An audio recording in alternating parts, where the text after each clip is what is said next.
The Daily Survey with Rhea Rams is about to go live online. Catch the top monster hits of the day based on your votes and other TDS goodness. Streaming video on the Monster Facebook page at RX931, the Monster YouTube channel at RX931, and twitch.tv/Monster RX931. Your TDS host, Rhea Rams. Stand by and enjoy the program. Manila's hottest monster, RX93.1. Welcome to the Daily Survey. You got me, Rhea Rams, and Monsters. To kick off the show, we got a very special guest with us today. Everybody, Monsters, welcome Elijah Woods! What's up? How are we? All right, Elijah, thank you so much for joining us, taking the time out of your really busy and tiring schedule. I heard you woke up quite early. It was an early day. Yes. It's the middle of the night for me right now, but I'm very happy to be here. Yes, thank you so much for being here and for taking the time to be with us. Well, first of all, how have you been? I mean, it's been a little over a year since you last visited the Philippines, right? Yes, yeah. I was here I believe it was last May, and I had an amazing time. I only had 48 hours in Manila, and it was not enough. It was not enough time. So I'm really happy to come back despite the flooding and the rains and the typhoons, which apparently everybody's just so used to. Yep. And I showed up and I was like, oh, it's really raining here. I hope everyone's okay. And everyone's like, oh, we're fine. We're doing all right. But yeah, if you were affected by this, I'm sending all my love. This is a wild time to be in Manila. Yes, and I feel like you're getting the full Manila experience with all the floods. You probably may have seen some kids swimming on the streets. I've seen it on Instagram. I've seen it on TikTok. I have not seen it in real life yet. I don't know. Yeah, I don't know what I'd do. I'd get a boat or something. Well, fill us in, though. What did we miss? I mean, you have released a few singles, an EP. What else have you been up to? I have been finishing my debut album. I've been preparing for this tour, and I'm very, very excited for the show tomorrow night in Manila. It's been one I've been looking forward to since last year, and coming back has just been so incredible. But yeah, I've been working on a ton of new music. I have a new single dropping at midnight tonight, which I'm so excited about, called Ghost on the Radio. And with that, I'll tell you right now, exclusive ahead of time, we are announcing my debut album in the fall, which I'm very, very excited about. All right, Monster exclusive, guys. So make sure to stay tuned. Also, I've seen your Instagram story.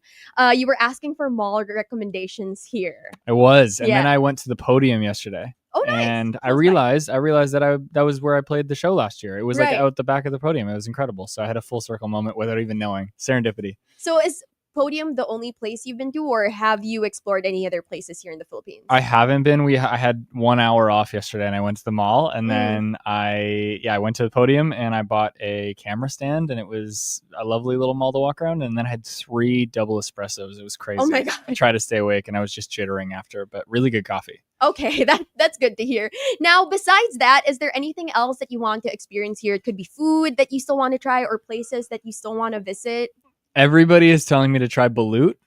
Okay. I don't know if I have the stomach for it. I don't know. I think I need some coaching. I need some like local coaching on what else I can eat. So my issue is I can't eat pork and I can't eat beef. So which I know is like a lot of really famous Filipino dishes. So I need some recommendations. So if you have any recommendations, slide into my DMs on Instagram. Hit me up. Let me know where I should eat because I'm here for another couple days. Yeah, just remember there's a limitation. No pork, no beef. I would say like chicken adobo. Chicken adobo is one of my favorite meals ever. So you've had it. I've eaten it 3 times since I've been here. Yeah, I think you're good. No, I could have more. If you know a good chicken adobo place, hit me up. Yeah. Well, I mean, it's funny too that people keep recommending for you to eat balut because I feel like there are a lot of people in the Philippines who also have a difficult time stomaching it. I think people are like sarcastically recommending it to me, be like, "Oh, there's no way you can stomach this." It's like, I'll try it if you want, but you should. Yeah. And then post a video about it. Now, I saw you've said in the past that you were exposed to music at a very young age. Like you even tapped into DJing in the past, but only really started using your voice for music in 2021. So that was a really long journey. How did you realize that you wanted to start making your own songs with you singing? I think I recognized that the stories were really true and the things that I was writing were very much my own narrative. And I think the easiest answer is that I couldn't get anybody else to sing them. So I just decided, I was like, I have to learn how to do this, and decided to put a song called Lights Out. And with that, it kind of gave me the confidence to keep moving forward. It's interesting that you say you had to learn how to do it. Would you say that your skill in singing is something that you learned and not something like other artists were born with? Yeah, I mean, I think there's a really great quote that I try to hold on to. It's the people in music aren't necessarily the most talented. They're just the people that hung on the longest and the people that kind of keep going. And for me, it's out of desperation because I got no other skills. I can't, I don't think I could have another job. I can't work construction. I can't do that. So this is very much like my only passion and the thing that I want to do for the rest of my life. And I love singing. It's such a new skill for me. And it's amazing to share it with so many people around the world now, and to be able to do that internationally is just the most fun thing ever. Yeah, I think that's really inspiring for those people who have so much to say through music, but feel like they can't sing because they don't think they can sing. I think this is a good way to remind yourselves that you can learn it. You can do it. I think the best piece of advice, or the best piece of the thing that I hang on to the most is that your voice is so unique to you, and as long as you're not trying to be anybody else or trying to sing like anybody else, nobody else can recreate what you do naturally. And even if you're not Adele or you're not Bruno Mars, you can still have a voice and you can still write songs that suit you and that are unique to you. And I think that's what I try to do when I write songs, just songs that sound like me. Now, how about when it comes to your inspiration as an artist? Who or what would your main inspirations be?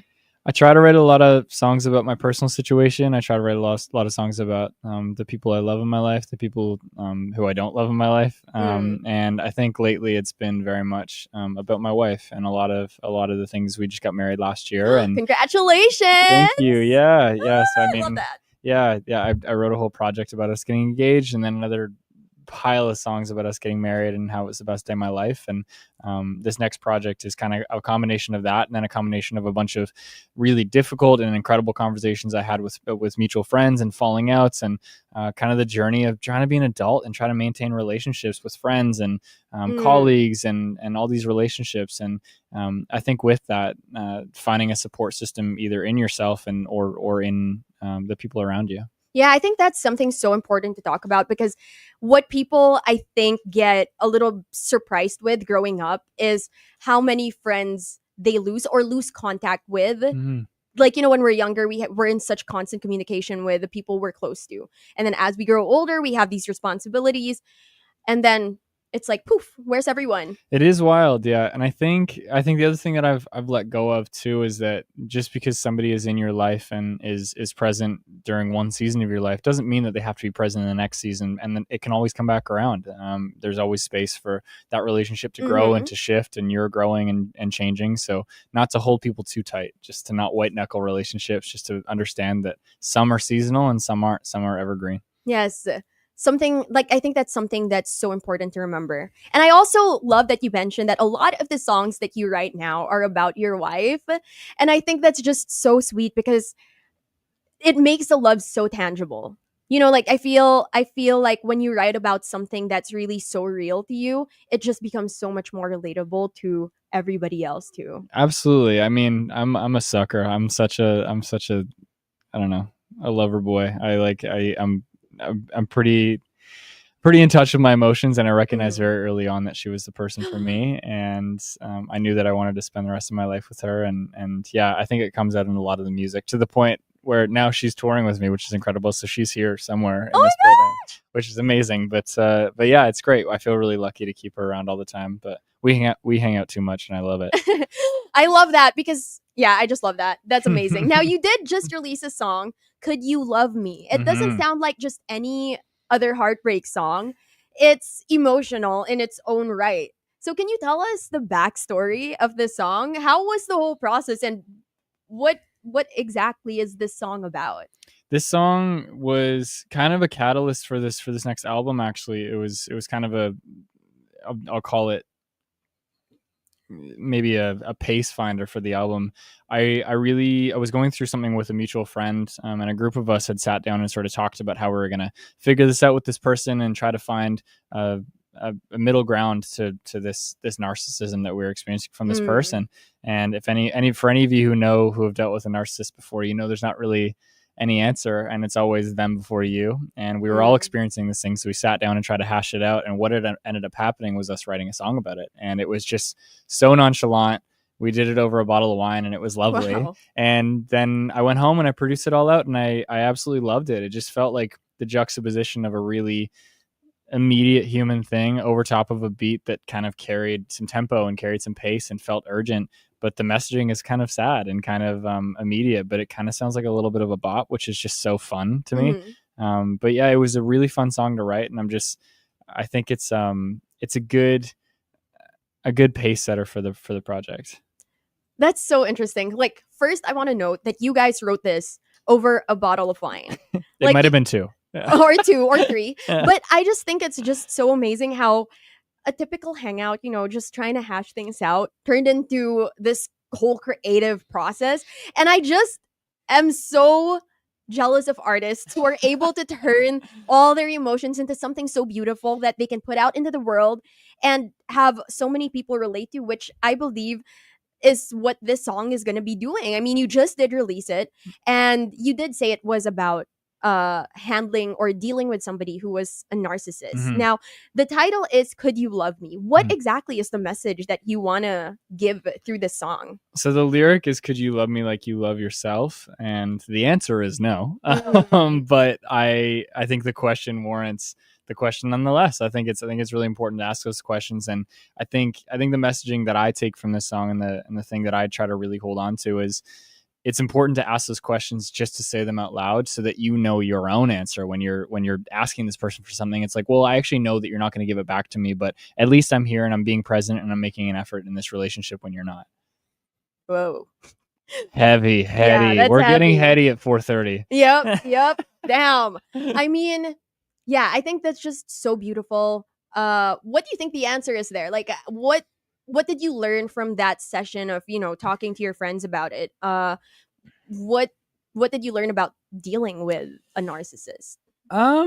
Maybe nothing new. I learned that there was a really good song in it. I think I learned that sometimes the elephant is better left unaddressed, and there are certain people who maybe can't change and who are who they are, and it's okay to accept them for that or to leave that behind. And ultimately, that's kind of what I did with this song. It was a good kind of farewell to that person. Oh, that's beautiful. Now, with that, you are kicking off your Asia tour, with the Philippines being your first stop. I'm so stoked. I'm so happy it's starting here. Yes. I have so many good memories of the show last year, and I'm very excited. I'm debuting a bunch of new music, and it's we have like full visuals. We have a full new lighting package.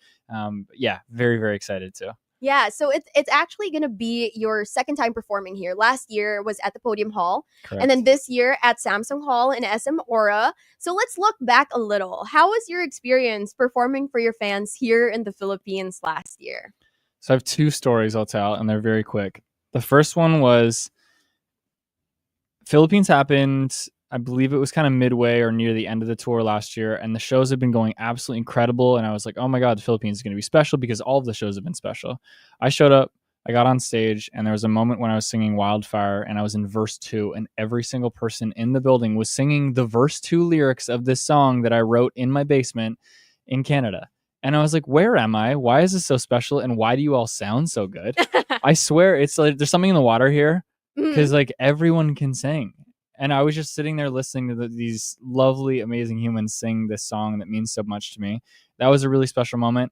And then at the end of the set, during a song called Take Care, I generally hop into the crowd and like have a little moment. And I'll never forget it because it was feral. It was so much fun. I got in there and I'm thank goodness I'm head and shoulders above everybody, but I was worried about everyone around me because everyone just started crowding and moshing and jumping around. And my shows are pretty like chill. Like I'm singing love songs. You know what I mean? It's like not that thing. There's like 3 moments that it gets pretty loud. And that was insane. I'll never forget that because my tour manager was like climbing over people being like, are you okay? Can you breathe? Is everything all right? My pack came off. My in-ears got ripped out. There's somebody's hands in my shirt. I was like, heck yeah, this is the one. It was so much fun. So I think they told me not to jump in the crowd again, but I might. Your management now is like, I know. They're like, please don't do it. Yeah, this they're is the start of the panicking, tour. Yeah. But oh my gosh, yes, I think it's a universal experience for a lot of artists that when they have a concert here, it's like they're the ones attending the concert. Everybody told me that. Everybody told me that as soon as you go to the Philippines, it'll change the rest of touring for you. And I was just so excited to come back because I want to experience that again. Yeah. So tomorrow you are having your Give Me the Sunlight tour. What can your fans expect for this concert aside from you possibly jumping in the crowd again? Possibly jumping in the crowd. It's highly likely that I will jump in the crowd Mhm. because I'm going to be full of energy, and I know you will too be. That was a bad sentence. I know you will too. I am debuting a bunch of new music. I am playing a couple really great covers, and I actually realized today it is technically a Filipino artist that sings one of the songs that I'm covering. I'm covering a Bruno Mars song, which I'm Oh, stoked okay. about. Yeah. Okay. And it's incredible. It's like one of my favorite covers I've ever sang. And I'll just tell you what it is. It's Die With a Smile. And it's so special. It's so good. It's just one of my favorites.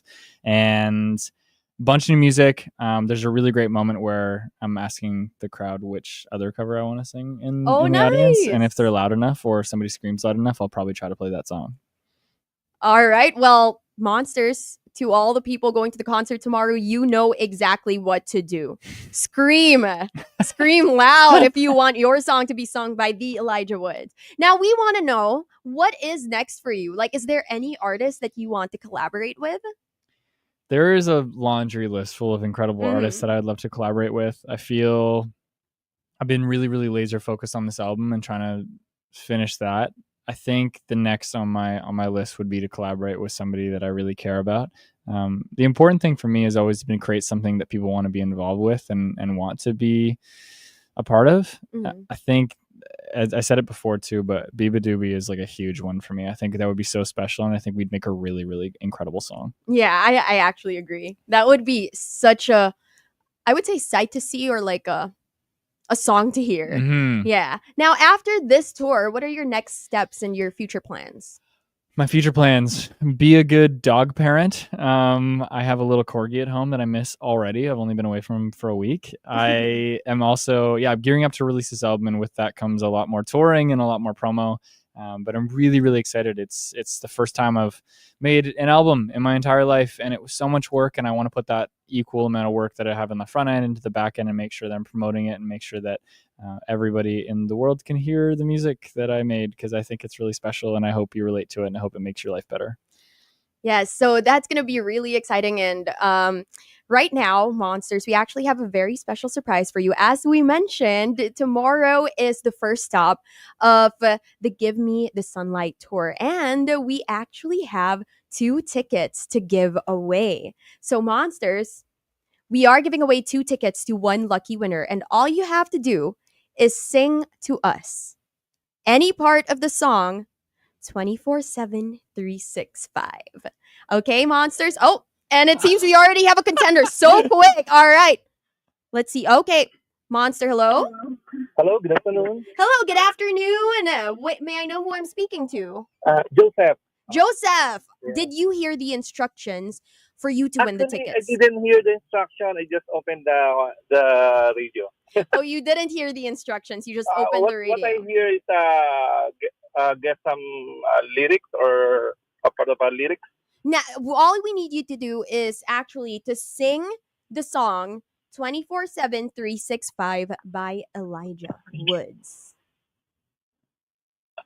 The old song by Elijah? Yes. Yes. 24/7 365. Are you able to do it?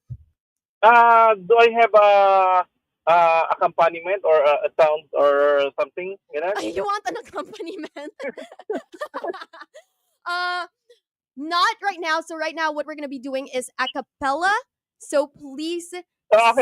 Okay, we want you to sing your heart out, okay? Like sing really well. Yes. I want you to sing it with feelings as if it's your own concert. So please sing with all your heart, okay? Are you ready? Can I request for accompaniment, because I'm not 100 familiar with the song, but I can recall the tono. You only have this chance. So you have to sing one part of the song. Okay. One part of the song. I will try to recall the lyrics.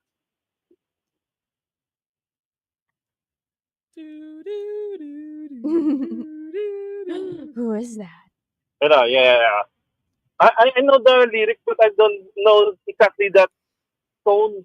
Okay, well, I am so sorry. We will have to give the chance to somebody else, okay? Okay, no problem. Okay, thank you so much. All right. Sorry. All right, well, Monsters, you still have the opportunity to win 2 tickets. 1 winner, 2 tickets. All you have to do is sing with your heart out to the song 24/7 365. And if you know the song, call us up 8631-9393 right now, okay? Again, 24/7 365. One of the most loved songs here on the Monster. So call us up again. That's 8631-9393. Do we have a caller? Yes, we do. Monster, hello? Actually, I'm the one who called. Yes. Joseph, can I try? Sure. One more? Sure, go ahead. A cappella? Yes, of course, a cappella. It's been 3 years and 6 whole months since I saw your face that night. Is that okay? You sound incredible. Amazing, bro. Well done. Well, say hello to Elijah. Yeah. What's You know, up? What's up? I have a trauma singing a cappella. You sound beautiful. Don't even stress. Yeah. You have tons of time before the concert tomorrow to learn the rest of the words. Yeah, well, thank you very much. You sound incredible. What's your name? Joseph. Joseph. Lovely to meet you, Joseph. I hope to meet you tomorrow. Yeah. Yep, Yes. Thank you very much. Thank you very much. Congratulations, Joseph. You just won 2 tickets to the concert of Elijah Woods, which is happening tomorrow at SM Aura Samsung Hall. So please stay on the line so we can get your details, okay? Yeah, thank you very much. All right. Do you have a message for Elijah? Elijah, continue composing and singing songs that inspires a lot of people around the world. That's the main message. Thank you so much, Joseph. I Thank you very appreciate you. All right. Thank you, Joseph. Please stay on the line, okay? Yeah, thank you very much. All right, thank you. All right, Monsters, it is that easy. We actually do have a couple more giveaways, which we will be doing later. So stay tuned for that. But right now, Elijah, where can we find you? Please let the Monsters know where to be updated on everything that's going on with you. Elijah Woods Music on every social platform you can possibly imagine. I am on the internet consistently. So if you comment at me, if you tag me and stuff, I will make sure I do my best to see it. And I hope to see more Monsters at the show tomorrow. All right. And do you have any message to your fans? Ugh, I love you so much. I can't believe this is my life. I feel so grateful to be able to travel the world and play these silly little songs that I wrote in my basement about my feelings. I'm just so grateful. So thank you for making this a possibility. Mahal kita. Oh, well, that is it, Monsters. Thank you so much, Elijah, for joining us here again.